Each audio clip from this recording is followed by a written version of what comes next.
Welcome to Hoochee. I'm Matt.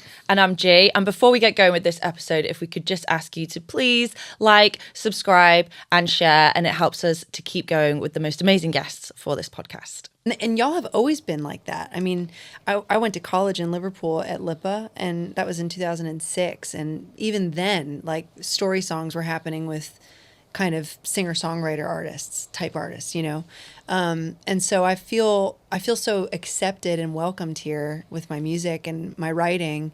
Mate, have you heard of the Paul McCartney School? That's good, right? That was good. I'm working on it. That was good. And we ran into each other, and I was like, Bonamassa, we must be related. Like Bonagura, Bonamassa, not far. I called Charles Kelley out when I met him. I was like, "Are you ever going to cut old piano? Like, I'm the writer of that, you know." And he was like, "Gosh, I love that song.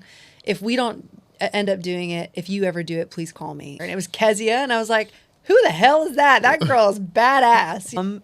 Y'all are getting the total inside scoop. The album is called America's Backroads, and it's title track after a song I wrote about being on the road with my mom and dad.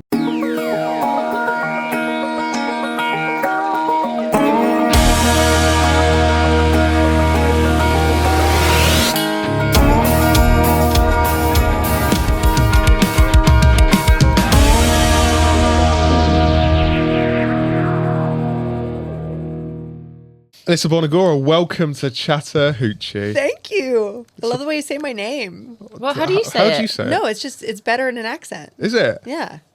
No, I like it when I interview people and they're like, Georgette. And I'm like, say it again. Georgia, baby. I've been there. Am I getting in the middle of something here? What's Sorry. going on? Anyway. What's going on? How are you anyway? Are you good? I'm doing so well. I'm happy to be here. Thanks for having me. I think, when was the last time we saw you? C2C last year. Yeah, it's been a minute. Which was an insane time. We know you've been busy. How have you been in the last kind of year or so? Because there's been a lot going on, and also wedding planning. Yes, and wedding planning. Let's go. Guys, I'm going to be half British because my fiance's Welsh. So, yeah. Wonderful. So I'm working on my Welsh accent next. That's a little bit harder. That's a little bit harder. Whereabouts in Wales is he from? He's from Swansea. Swansea. Yeah. Swansea boy. Actually, sorry, that's terrible. Right, Gav. Your Welsh accent needs some work. Swansea. Hello, What is it?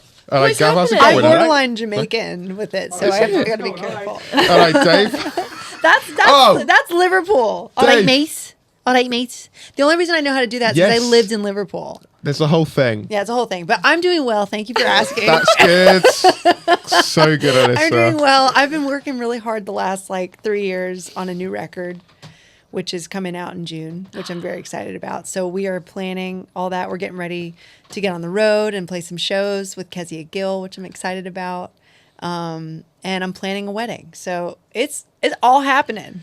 I've always said to you, you're an honorary Brit. Thank you. And I think the proposal kind of cemented that. And it was right by Tower Bridge. It was. It was so beautiful. Oh, I remember this. Well, Yeah. I mean, I wasn't there, but It was I remember amazing. seeing it on socials. It was honestly, it was the perfect proposal, and it was so us because he wanted it to be really intimate, and it was really sweet because he didn't have a photographer or anything like that. It was just the two of us, and he took me to the Christmas markets, which I love the Christmas markets in London. They're so quintessentially magically British, you know, and European, I guess, but they're just so cute. So we went there, and he was like, "It's going to be really nice on Friday. We should go to the Christmas markets." And it was November 28th, and I was like, "Well, it's not December yet." And he's like, "No, I just think we should go." And I was like, "Okay." So we went, and it was perfect. And we had a tourist take our picture on my phone, and they were all live photos. So we had our own little video. Oh, I love which was that. really, really special. Yeah, That's amazing. so I'm gonna be British. You are. Welsh. You are. Where will home be? Where will you guys be? Well, we always split our time. I mean, I was born and raised in Nashville. My parents were in a band, so I grew up on a tour bus my whole life. So I've always been a roaming girl. Yeah. You know, I roam around a lot. But we just go back and forth all the time. Yeah. That's cute. We'll always have a spot in both places, which is so cool. Yeah. And I think what's great is, I think it's fair to say you're waving that flag for us here in the UK, aren't you? You That's spend so right. much time here. You work with so many artists as well. Yeah. I guess from your perspective, from someone who one lives in Nashville. Sorry, hit your mic. One lives in Nashville and kind of sees everything going on there, but then you come here and kind of see the way it's growing here in the UK. How would you kind of sum up the state of country music in the UK at the moment? Man, the country music scene in the UK is so cool because people just love stories. They love story songs, and that's what country music is. And y'all have always been like that. I mean, I went to college in Liverpool at LIPA, and that was in 2006. And even then, like, story songs were happening with kind of singer-songwriter type artists, you know. And so I feel so accepted and welcomed here with my music and my writing, because you guys just, if you love good music and you love a good story, you're going to love country music. And I think that's why it's taken off so much here, you know? And also the British country music fans are amazing. Like, I've got fans that still come to my shows that have been coming since 2006. So that's pretty cool. Yeah. Very loyal. People say that about UK crowds, that we're very attentive, that we listen a lot. Do you know what as well? I think we love musicals over here. I'm going somewhere with this. We love a musical. Yeah. Like, the West End is obviously so prominent. And there's so many connections between country music and musicals. Like, the songs, the stories. Oh, yeah. And I think, I don't know, it's just a theory, but maybe that's why it's becoming more and more accepted. It's pretty cool. I mean, it's the thing is that I just think y'all love good music, and a lot of country music is really good. Yeah. You know what I mean? Let's just be honest. Like, if you're you know, growing up in Nashville, you learn how to write a song. I mean, you're surrounded by the best of the best all the time. That's why people move there. I'm so grateful I got to grow up in that, you know, and around all those amazing artists and writers and managers, and the music business is just like this hub there, and you just can't deny getting better if you surround yourself with that. And my parents always told me that. They were like, when you write with people, when you start a band, like, work with people that are the best of the best, that you can be better, so that pushes you to be better, you know. And I think that it's just top of the line writing and top of the line artistry, you know. It's fun. Yeah, and some of your early work, isn't it? It's quite heavy British influence, isn't it? Yeah. I was looking earlier. It might have been 2010. Have I got the year wrong? There's a song called Liverpool. Yeah, 2010. So that's the thing. Yeah. But also, I remember you saying you went to college. Yeah. Was Paul McCartney involved somewhere? Yeah. So Paul McCartney, in Liverpool, there's a college, well, a university, I should say. We say college in America, but it's a university. University, darling. Yes. And it's called the Liverpool Uni. It's called the Liverpool Institute for Performing Arts. And I was told about it by a friend of mine in Nashville who is married to a music producer there. She's from Liverpool. And it was my junior year in high school, and I didn't know where I was going to go to college. I just wanted to do music full time. And I had become obsessed with recording music with my dad. We started building a studio above our garage, and he gave me this it was a 8-track mini disc recorder, and that's what I started on. And I just was obsessed with, you know, layering vocals and guitar parts and producing. So I looked up. My friend told me about this school. I looked it up, and she was like, "Mate, have you heard of the Paul McCartney School?" That's good, right? That was good. I'm working on it. That was good. And, I want that the whole time. Mate, all right, babe. No, that's actually so cool. Yeah. I thought Jake O'Neill was here. Okay. No, I can't. No, I can just do Liverpool. But she said, "Where do you go to college?" And I said, "I don't know yet. You know, I haven't really found a school that I, you know, feel like I could do all the things I want to learn there, but also just really focus in on music like a conservatory. In America, you have to still study science and math and everything. And I was just terrible at school. I was great at writing songs, but I just didn't want to do any more schoolwork. So I applied, and I promised myself if I got in that I would go for the 3 years. And it's kind of like a total godsend, because it was so expensive to live in the UK as an American at that time. Your pound was like 2 to 1. And I was like, there's no way I'm going to be able to stay here. But, you know, I got in, and then I applied for the scholarship, and I got the scholarship. So it was just totally God, like the reason I ended up here. And I started making music there and learning how to produce my records. And that record that Liverpool is on, I wrote in my flat. And the flats that I was living in was where John Lennon was born. in Liverpool. No So way. there's just Liverpool and Nashville have this really cool connection where they're very similar like energies in the city. Like everybody's making music. You're making art of some kind. And so I felt like I was home. It was really cool. Yeah. I mean, Liverpool's known as Music City, isn't it? It is. In the UK. It is. I do worry that Manchester is sort of taking that over. Yeah. It's I would argue that maybe Manchester is coming up for Music City, but Liverpool definitely the reputation of Music City. Don't tell anyone from Liverpool that. Well, technically, Liverpool is an official music city. Yeah, it's a big banner when you drive in, isn't it? Yeah, they let you There's know. A band, and Nashville, I don't know, they there just band did like in the Liverpool. Oh, I don't know, maybe. I don't know. The Beatles they did pretty Oh, well. yeah. Some band. Yeah. And you know what? It's really interesting. The Beatles wrote a lot of country songs. If you listen back through their catalog, a lot of those songs were country. And I grew up listening to the Beatles because of my dad. My dad was obsessed with the Beatles.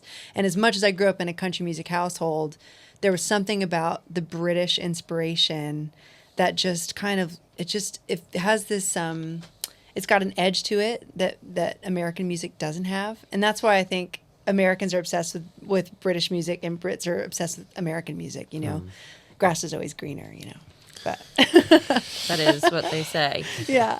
Let's kind of dive into you as a writer because you're spinning a lot of plates as an artist, a musician, writer, producer. You're wearing a lot of hats. Writing, you have got some insane writing credits to your name. I was having a flick through. Who have we got on there? I don't know how recent this was updated, but AB, the songwriter playlist. Oh, yeah. I liked it. I liked the title of it. I was like, AB, the playlist. Yeah. I like it. Anyway. Thanks. A ton of stuff on there with Jessie James Decker, Joe D. Messina, which is also really cool. Yeah. I want to talk about, though, you have a writing credit on a Joe Bonamassa song. Yeah.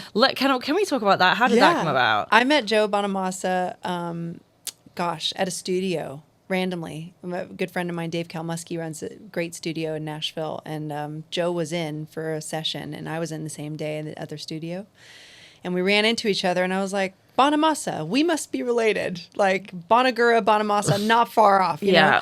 And he's from New York, and my parents are from New Jersey, and so it's all very kismet. But we became really good mates, and he actually came in with like a guitar case, this like really, Joe's a guitar collector. He collects the best guitars all around the world. And he said he just found this guitar, and he opened it up, and there was all these $2 bills in the case. So he handed me a $2 bill. He was, here, have a $2 bill. I was like, thanks, Joe. And we just became buddies. And in 2020, he was writing his new record, and he was like, do you want to write a song? And so we wrote it over Zoom. And it was so much fun. And, he's a real inspiration for me as an independent artist. I mean, he's done everything in the coolest way to just kind of skyrocket in his lane. He sells out the Royal Albert Hall 5 nights in a row. He's insane. He's so awesome. And actually, he's on my new record, which is really exciting. We did a duet on my new record, and we're going to debut it at the Royal Albert Hall. Oh, come on. That's going to be exciting. So that's happening this year. So you have to follow along. That's really cool. Yeah. So that's how I ended up getting a song on his record. And it was really fun. Do you ever find when you're writing with artists like this and you do the song and you're a bit like, I would actually like to keep that song? Yeah, all the time. Yeah. I wrote a song called Circles that came out for Jana Kramer. Oh my God, I love that song so much. That's also on my new record too, which I'm really excited about. I write a lot of songs, and my parents were always like, listen, write with everybody, and if your songs get cut, that's amazing, because you can always still do them, the dream is to have them have wings of some kind, get heard. But I wrote Circles, I think back in 2015 it was, and Jana heard it and cut it, and it was a top 40 song for her on country music radio.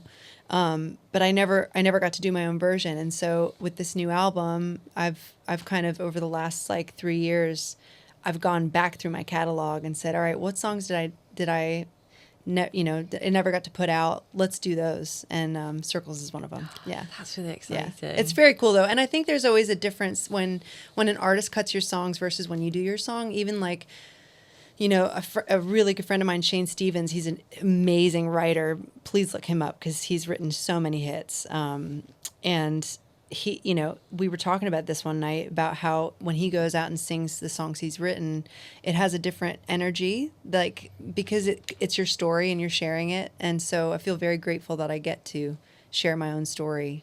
And it's always such an honor when people cover it because it's their story in their own way. So yeah, it's really cool. I was going to say, is it funny how songs come back around in that way then? If you wrote it over 10 years ago now. Yeah. And then all of a sudden you're like, no, I want to put my own spin back on it again. Yeah. Like, is it strange to kind of do that? It's so cool. And you know how like everyone's saying 2016 is like the new 2026? Yeah. Well, that was my year. Like I look back, like 2016 was an awesome year for me. And that's when I wrote a lot of these songs. And I think that when you're a songwriter and an artist, you channel things and you don't know why you channel them. Like last night I had a dream and I woke up with this song in my head. I started writing it this morning. And I'm like, thank you, God, for giving me this gift. It's such a cool gift to be able to channel music. And sometimes I think those songs come in and you don't know what they're about.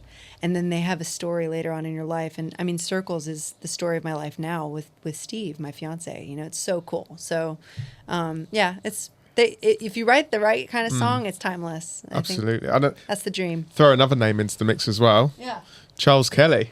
Charles Kelley! Obviously, that song Old Piano, which you did with Charles. How do you two come together? Well, we met at an award show, and I had a song on hold. In Nashville, when you've got a song on hold, it means your publisher is pitching songs to these artists to try and get them cut on their new record. And I wrote this song, Old Piano, with my mom and Patricia Conroy, amazing writer in town. I love writing with my mom, too. Me and my mom are like, when you meet my mom and dad, they're like my brother and sister, too, because I'm the only child, and we grew up on the road together. So it was like, they're my brother and sister. We should have got them in here as well. There's like a nice little spot next time, they'll come in. And we'll do a family record at some point. But anyway, we wrote this song and I sent it to my publisher and they were like, hey, Lady A's looking, we should pitch it to them. And I love a good harmony song because my parents were a harmony group. So anyway, pitched it to Lady A. They held it for their record and then they would release it, like release it from being on hold, not releasing out to the masses. And that happened for 3 years. Wow. And so they kept saying, we really love this song. We're going to cut it at some point. And then they just never cut it. And so I called Charles Kelley out when I met him. I was like, are you ever going to cut Old Piano? Like, I'm the writer of that, And he was like, gosh, I love that song. If we don't end up doing it, if you ever do it, please call me and I'll sing on it with you. So 10 years later, however many years later, I'm now finally got to put that song out with Charles Kelley. I called him up and I was like, remember when you told me you'd sing on this song? Would you please do it? And so, yeah, we got to do that this past year. Had you guys amazing. been I'm envisioning like 10 years of silence, then you're like, hey Charles, remember me? Nashville's a small town, especially in the music business. You see everybody all the time, and at the PRO parties and stuff, at CMA week is always a great time to reconnect with people too. But yeah, no, we actually met at I think it was the ASCAP Awards years ago, and I was like, let's do the song. And then we wrote a few times when I was in the Sisterhood Band, which was a band I was in for about 5 years in Nashville, signed to Sony Records. And we wrote when I was in that project as well. So we've been friends for a while. Yeah. For just people listening, watching, I guess, as well, explain the kind of on hold thing that happens in Nashville, because I guess there's probably quite a lot of songs that are coming out now that have probably been written quite a while ago, right? Yeah. And they're fresh to everyone else, but in Nashville, potentially not. Well, when you go shopping and you try on a new dress and you're like, I like this, but I don't know if I want to buy it. It's, you put it on hold, right? And then they hold it for a certain amount of time. And then the publisher will check in and say, are you gonna buy this dress or what? We can't keep it behind the desk this whole time. And then they either say, yes, we're cutting it, or no, we're not. And so then you can pitch it to another artist. But it's basically the same thing, buying a new dress. I like that. Okay. You don't really sell your songs. You pitch them to artists so that they can cover your songs. And then as a songwriter, that's how you make a living. Nashville was built on that. And a lot of songwriters in Nashville aren't artists. They're just amazing songwriters. And they have, artists like Carrie Underwood and Keith Urban and all these people, Luke Bryan, doing their songs and giving them a voice, which is so cool. Yeah. Love that. Okay. Does that make sense? I learned something new. It's so interesting for like, we're not musicians. We haven't got a clue. What?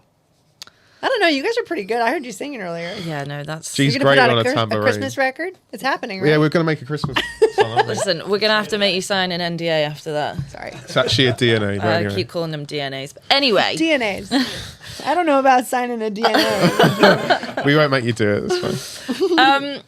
One of your good friends, Kezia. Yes. Her album, All on Red, that is out now. Came out last Friday before. Well, actually, when this goes out, that will be irrelevant. It's out. It's out. You produced it. Yes. What was it that you saw in Kezia that you thought, I got to do this. I got to produce this album?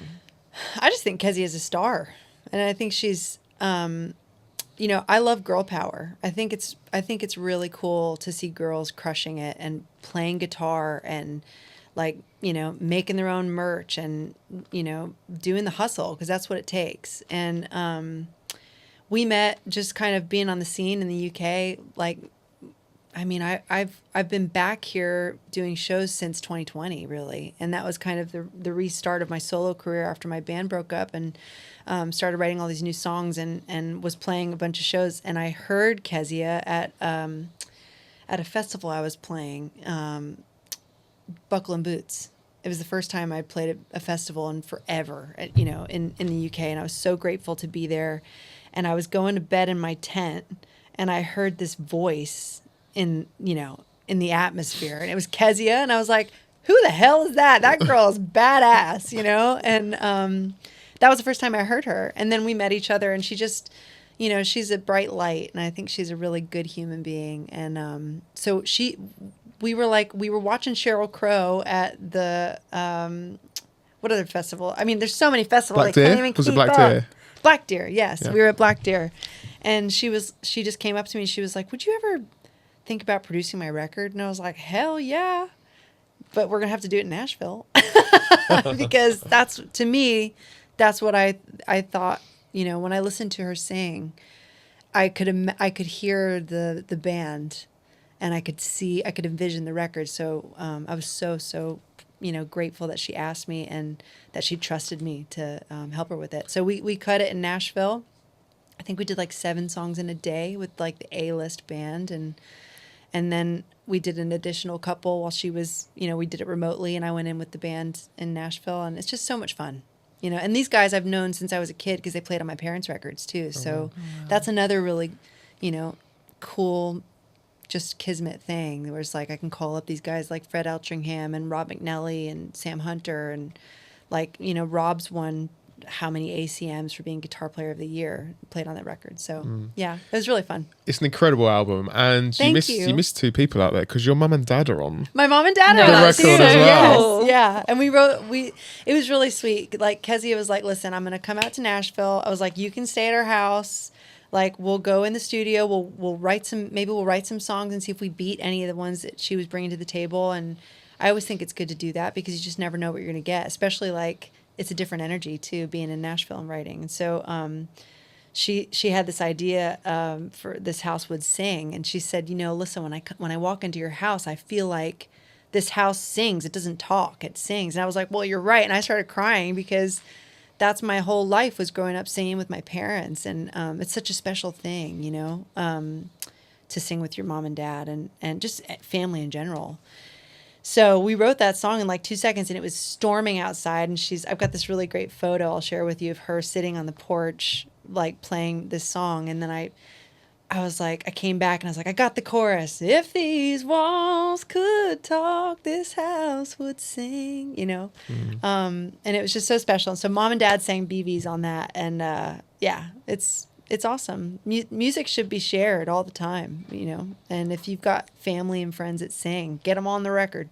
And there's special moments, right, that you can all share together that you'll never forget, right? It's insane.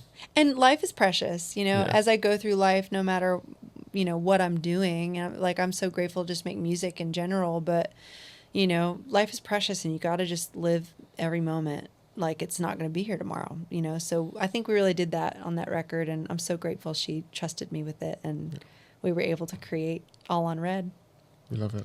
Yeah. Well, speaking of sharing music, you mentioned you've got your record coming out later this year. What kind of themes can we expect from that? And is there anything else you can share about it? Yes. So the album, y'all are getting the total inside scoop. The album is called America's Backroads, and it's title track after a song I wrote about being on the road with my mom and dad, and kind of how this car that we had. My parents had a bus for a long time, and then, the music business, very highs and very low lows. And in the lows, they sold the bus. We bought a van, and then we sold the van, and then we ended up driving around in this car, all over America. And I've got some of the best memories of me and my mom just like singing out the window all of our favorite songs, and we were in New Mexico, and then we'd be in Colorado, and just touring wherever we could and playing wherever we could. And so the album is called America's Backroads from that song.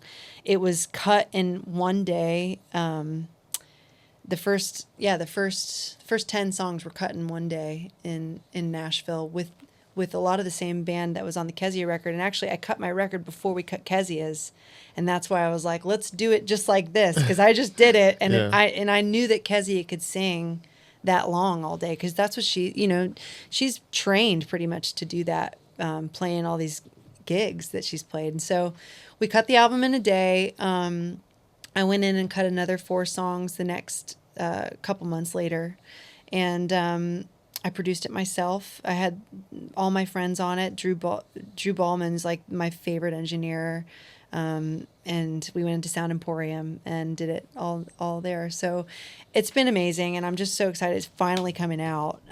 It's going to be out in June. You work quick in Nashville. We do work quick, but I cut this record 2 years ago.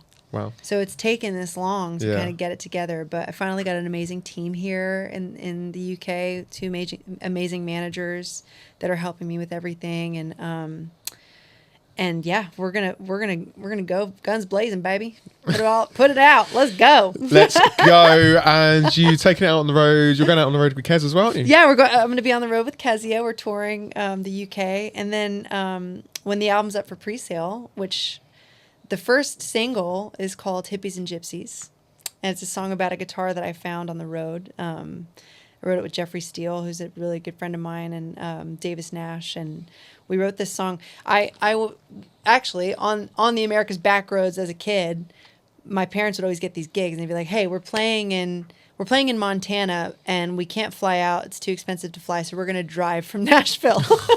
It's a long way, right? Okay, it's like 3 days. It takes like 3 days to get there.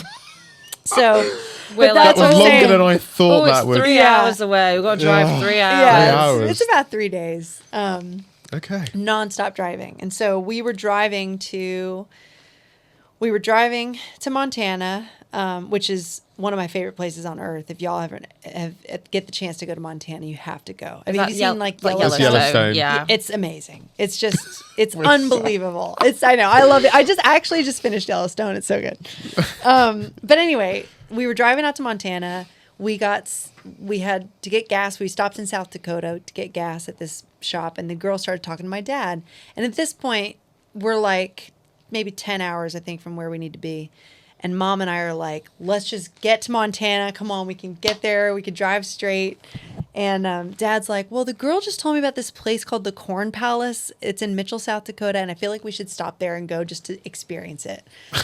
We're like, oh, come on. Like, can we just get in? They're like, come on, I really want to go see the Corn Palace. So we go to the Corn Palace, and it's this like huge palace made out of ears of corn. That's a thing. It's a thing. It's a thing. And it was closed, and all the corn is like dried up because it's summer, right? Oh. And I'm like, oh no. And Dad's like, well, there's a pawn shop next door, and there was this vintage shop called Hippies and Gypsies, and it was like a vintage shop, So he's like, let's go in the pawn shop and see if there's any guitars. And so we go into the pawn shop, and on the wall is this beautiful 0018 Martin. And so I walk in, and I'm like, hey, buddy, can we see that guitar? And he's like, y'all are the first person to ask to see that guitar in the 3 years it's been here. And he was like, it's just been collecting dust up there, and he was like, would love to hear you play it. So we start playing in the pawn shop, and he starts crying. And then I start crying. He's like, I'm so moved. And he was like, you need to have that guitar. And I'm like, this guitar, it's from 1963. It was an all original 0018 Martin. I mean, it had the hang tag from Martin. I guess the person that brought it in, like, it was hiding under their bed for years, and it was a gift from their dad, and they just never played it. And so I went into my savings account. I think I had $1,500 at the time. And I said, I have $1,500. And he goes, all right, sold. And he sold me the guitar, and that guitar is worth about 10 grand. Wow. Yeah. So I wrote this song called Hippies and Gypsies about the story of finding this guitar and how life is a journey, and you have to take stops along the way. It's not about the destination, you know. So see, that just doesn't happen on the M3 here, does it? Yeah. Do you know what I mean? It might. You never would know if you don't stop. No one's stopping out at W.H. Smith and popping out a shoe. We just have bad American diners. That's we it. We do. I like your American diners. They're sweet. Not the ones on the M3. Hey, look, there's nothing wrong with the M3. You started That's true. The Scott Mills Bridge is unbelievable. We need to the next see it. record I'm going to write is called the M3. The M3. Please. Or maybe I can call it, I don't know, British Backroads. Yeah, maybe. Yeah. They're actually called Country Lanes. Country Lanes. Perfect. Country Roads Take Me Home, that thing. I love that. Yeah. Guys, we just need to take a moment to acknowledge our friends and partners at Clifton Supply Co. It's our new favourite place for all of your country-inspired hoodies, tees, caps and accessories. For 10% off your order, head to cliftonsupplyco.com and enter Chatter10 at checkout. Is it time for Chatter 10? It's time for Chatter10. Right. 10 quick-fire questions for you. Okay. Answer them as quick as you can. All right. Sounds good. Let's do it. Go for it. Oh. Okay. Now go for it. Favourite song? Like ever? It's not very quick, is it? No. Gosh, I don't know. I don't have a favorite song. What about right now? Pass. My favorite song right now? My favorite song right now is probably All My Love by Coldplay. Nice. Favorite album? Favorite album is The Beatles, maybe? Room for Squares, John Mayer. Okay. Country Crush. Country Crush, Keith Urban. Oh, nice. Always. Okay. Favorite artist right now? I really love Kezia Gill. Makes sense. An artist that we need to hear. Jackie Lee, one of my very dear friends. He's an amazing artist out of Nashville. And he had a big hit a few years back, and he's making his amazing comeback. Go check him out. Favorite line from a song? Yesterday, all my troubles seem so far away.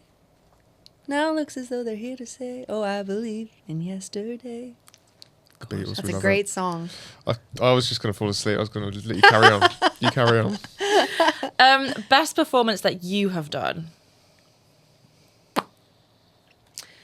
The best performance that I've done that comes to mind is when I had to sing the national anthem at the NFL game here in London at Wembley Stadium. Yeah. That is really I cool. don't remember it much, but like, I remember it, but I don't remember singing. It was like this weird out of body experience that happened for me. It was so cool. I was so happy to be there. And a lot of people saw you do that. They did. Around the world. They did. Like big. My friend, it's really funny. My friend came up to me right before I went on. He's like, he's Scottish. I can't do the Scottish accent, so I'm not going to try it. Damn I'm not going to try it. He's like, don't you know there's like 10 million people watching you on TV? And I was like, thanks for telling me that right as I walk outside. Not nervous at all. Yeah, it's not the best thing to know, is it? Yeah, no. But I did it. You did it. And you Smashed smashed it. Thank so you. good. Thank you. Best gig you've been to? Coldplay. Or McCartney. I've seen both, but Coldplay, they're like my favorite band besides the Beatles. It's Coldplay, the Beatles. I mean, they just put on an amazing show. And me and Steve shared our first kiss at a Coldplay concert. Oh. Yeah. Beautiful. So was in harmony there. sentimental. Love that. That's nice. I like that. That's good. What song was it? Just to be. Do you remember? I don't remember the song. Yeah. Not important when you kiss No, it wasn't important. When you kiss it, Just remember the moment. Yeah, fair. She was busy. Just thought I'd ask. Good to know if it was like a special song. No, Well, I was trying to think. I guess this answers this question then, but who's your go-to artist to listen to? Yeah, anything Chris Martin does. Anything Chris Martin does. I really love what am I listening to now? I also, this is really rogue, but I listen to a lot of classical music. Okay. I love classical music and discovering new classical composers, because it's like, you know, like you go to like a fancy restaurant and they're like, here's the palate cleanser before your next dish. I feel like classical music does that for me, and it helps me get in a different mindset for listening to country music. Yeah. Final one. Yeah. Country karaoke song. Way down yonder on the Chattahoochee, never knew how much that muddy water meant to me. Probably that one. It feels appropriate. So thank you for that. No, that one, and also it's got to be Shania Twain. It's got to be Shania Twain. All of them. Just all of them. The one that I'm thinking about now is That Don't Impress Me Much, because it's kind of like, it's like a deep cut, but it was still a hit. Yeah. It's so good. It is. She's doing Wembley in the summer. Is she? With Harry Styles. Oh my gosh. Oh yeah. Are we going? Is this an invite? Let's go. I mean, yes. Okay, we'll see you there then. See you there. See you on the Metropolitan line. When is that? Do you know? June. Well, I'm going on tour in June. We didn't talk about that yet. Okay, well, we might as well mention that now. That was a nice segue. That was all planned, by the way. So Shania's going on tour. Harry's going on tour. Who else is going on tour? Alyssa Bonagura. Tell us. No, I'm so excited because my album is coming out June 5th. When y'all will see this episode, my album will be up for pre-sale, which is very important to pre-buy it, because you'll get exclusive access to the tickets of my June headline tour. So that's very exciting. But June 5th, the album drops, and then we'll be touring the following, all across the UK. Oh, nice. Yeah. With my band. Yes. Yeah. How exciting. And who knows, maybe I can bring a friend from the States over to Maybe. Open up. We'll see. So. We'll see what happens. That sounds like something's in the pipeline We already. shall see. Sounds like we'll we need see. another DNA. We'll see.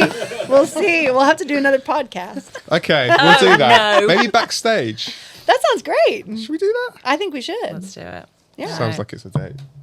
Alyssa, thank you so much for joining us You're today. so welcome. Thanks for having me. You are so welcome. It was fun. You've been listening to Chattahoochee. Remember to like, subscribe, and tell all your friends.